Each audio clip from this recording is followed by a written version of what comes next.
Hello guys, আজ আমি গেছিলাম কৃষ্ণনগর। বলুন তো কি করতে? আমি আজকে গেছিলাম মোবাইল ফোন কিনতে। ভিভোর একটি সেট বেরিয়েছে, ভিভো T3। তো এই ফোনটি আমি আজকে কিনতে গিয়েছিলাম কৃষ্ণনগর, কিন্তু দোকানটি খুঁজে পাচ্ছিলাম না। দাদাকে বললাম, দাদা আপনার দোকানটি কোথায়? তো বললো ঘোষ পেপার হাউসের ঠিক সামনে দোতলায় আমার দোকানটি। তো আমি ওখানেই অনেক খোঁজাখুঁজি করছিলাম, পেলাম না। কিন্তু হট করে আমার চোখে পড়ে গেছে, হ্যাঁ ওই যে মোবাইল প্লাজা। আমার একটি বন্ধু সাজেস্ট করেছিল, দেবাংশু, বললো এখানে যেতে অনেক কম দামে ভালো ভালো মোবাইল পাওয়া যায়। তো আমি ওই জন্য গিয়েছিলাম ওখানে। তো এখন আমি সিঁড়ি বেয়ে উপরে উঠে যাচ্ছি, দোতলায় দোকানটা। ও মাই গড, শাহরুখ খানের চলে এসেছে কেন ফোন কিনতে? হ্যাঁ, মজা করলাম। তো দোকানটিতে আমরা পৌঁছে গেছি। দেখুন, এই যে আমাদের সেই ফোনটি, ভিভো T3 5G।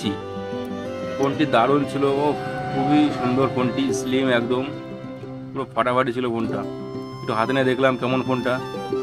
সত্যি এত ধরে এত মজা, এত স্লিম, কি বলবো, কিছু বলার ছিল না। আমি খুবই স্যাটিসফাইড হয়েছি ফোনটি নিয়ে। ভিভো T3 5G নতুন বেরিয়েছে ফোনটি, বললো খুব ভালো ফোনটা। এই যে আমাদের সে দাদা, এর সঙ্গে দিয়েছে একটি ব্যাক কভার দিয়েছে, একটা চার্জার দিয়েছে, 66 ওয়াটের চার্জার, এবং একটি কেবল দিয়েছে, দেখতে পাচ্ছেন।